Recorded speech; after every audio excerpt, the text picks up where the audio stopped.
Hi everyone, welcome to the channel and our first video in our series about Alteryx. Alteryx is a powerful data analytics and visualization platform that transforms how businesses work with data.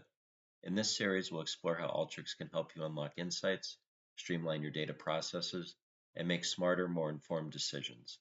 In today's video, we'll give you a high-level overview of what Alteryx looks like, how to navigate through Alteryx, and bring data into our workflow. So what I have here open up on the screen is Alteryx Designer. And you'll see Alteryx Designer, there's three main areas. The first area is the configuration panel over here to the left. So anytime we would drag any of the tools onto our canvas, this configuration window will change, and this is where we configure the actual tools itself. The canvas is where we kind of build our workflow by dragging and dropping the various tools onto our canvas. And then the results panel will show the results of the workflow as we run through our workflow by hitting play. So the first thing we're going to do is just to simply bring data into Alteryx. So the way we do that is with an input data tool. So you'll notice that the tool palettes going across the top are all color coded. So in and out is green, and that's basically getting data in or writing data out of Alteryx.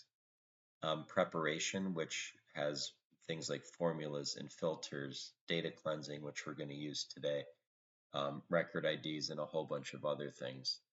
Join would be very similar to like a VLOOKUP formula, or union would be consolidating data into one table that might be coming from multiple sources, which we'll get into in other videos, but today we're just going to focus on getting data into Alteryx. So the first thing we're going to do is drag an input data tool onto our canvas.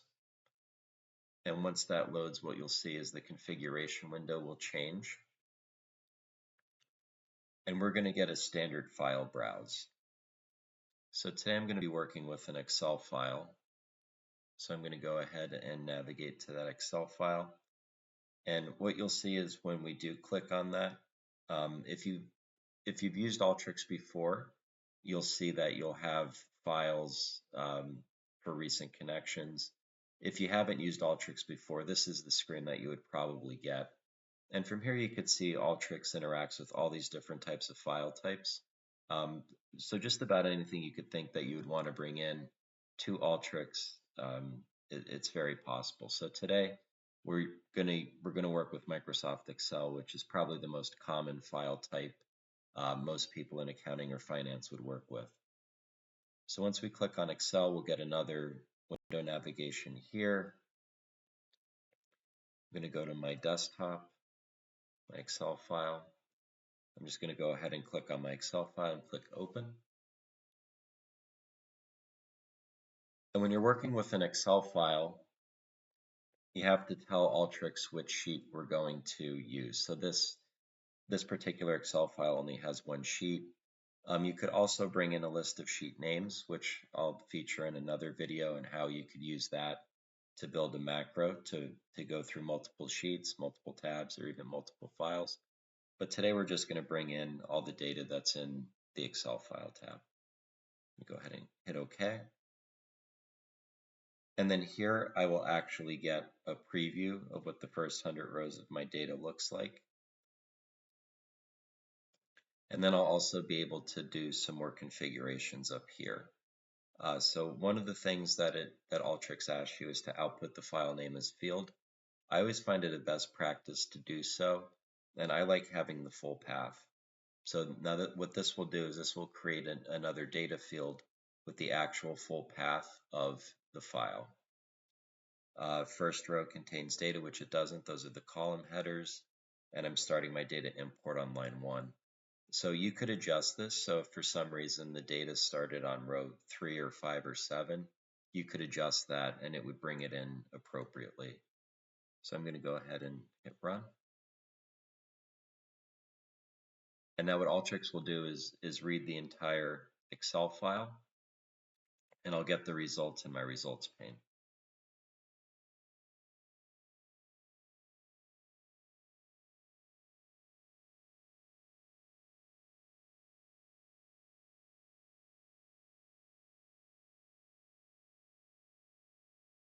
Okay, so Alteryx has finished running.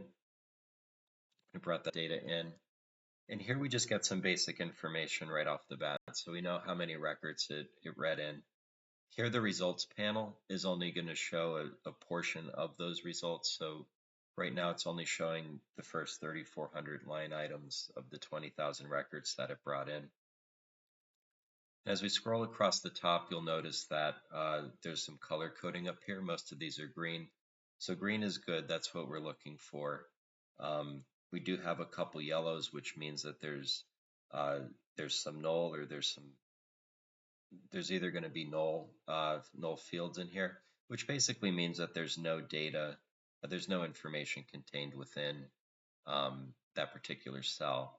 Here we have some red flags, and if you hover over that, it's going to tell you what the issue is. So we have some leading or trailing white spaces here in this column, which we could clean up. It's not going to be an issue. Same with the state as well. Okay.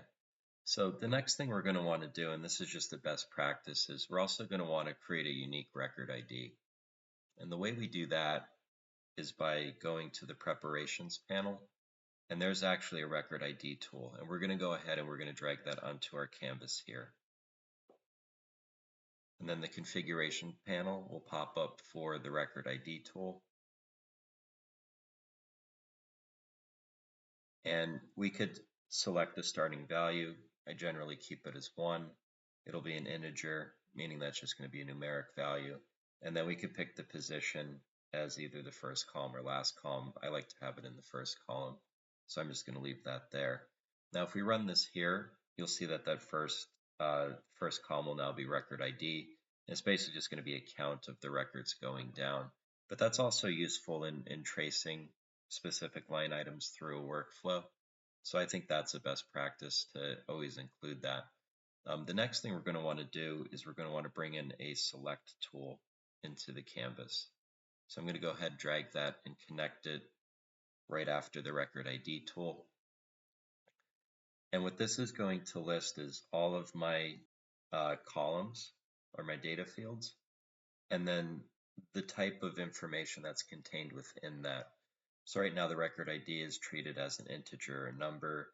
Property ID double is also a number. I'm not going to do any calculations on property ID, so I'm going to go ahead and just change that to a string.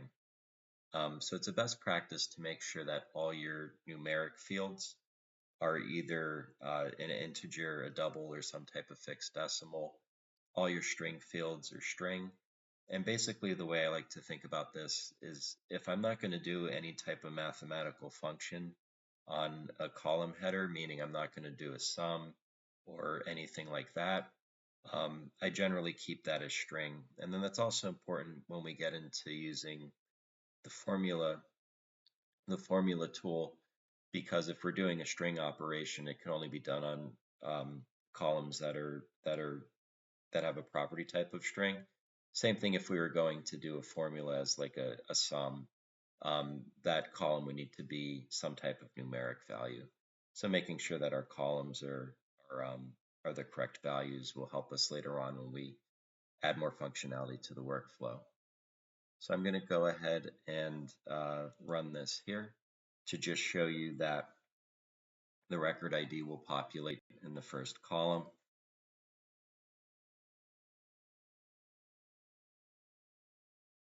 So here you can see down below, we have our record ID now.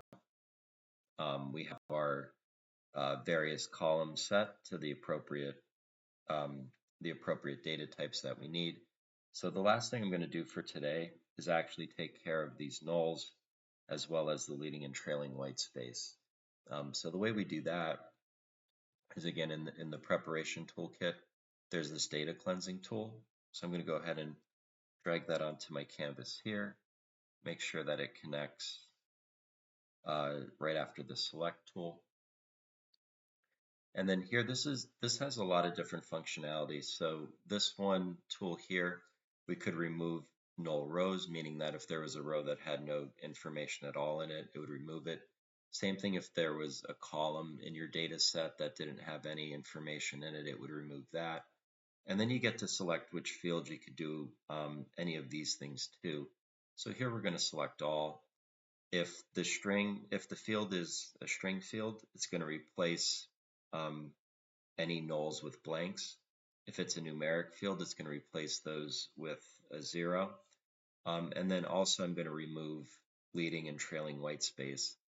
You could also modify case. So if there was a field where um, it had names or something like that that I wanted to make all capitalized, I could do that too. This could also remove any type of letters or punctuation, numbers or that. And again, it doesn't have to be on every field, it could be on a specific field. So this is really helpful when you run into situations where there's special characters or something like that in a field that aren't really needed and you want to get rid of, or if there's certain information within a string field, like a number that's in the middle of a string field that you want to extract, you could eliminate all the letters and things like that um, to get the piece of information that you're looking for within your data field. So I'm going to go ahead and run this.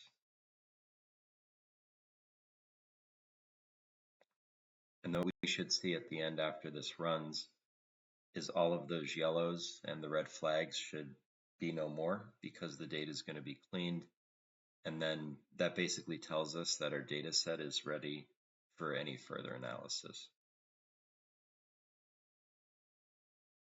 Okay, so that ran. So here, if we click all the way over on the right-hand side, this is what our data set looks like now. So here you could see we do have a lot of the green going over across the top, which means we're good. Where we used to have nulls, those are now blank. So clean that up. And we don't have any more red flags indicating any type of leading or trailing white space. You'll see we have our file name column here, which we inputted off of the data input tool. And we also have our record ID field here, which was brought in by the record ID tool. So basically now, as we continue to work through this workflow, we'll be able to kind of reference back so we could follow a specific record all the way through. Also, one thing to note with Alteryx is all the data manipulation is done within Alteryx. So this original Excel file that I used maintains its data integrity because there's never any manipulation done to the field or done to the file. So if you've worked in Excel long enough, you're probably very familiar with unfortunate sorting errors. In working with Alteryx, it kind of eliminates that because there's nothing that's ever done to the original data. So with that, that's basically it for today. I'm going to continue to build on this workflow and add different functionality. So please stay tuned.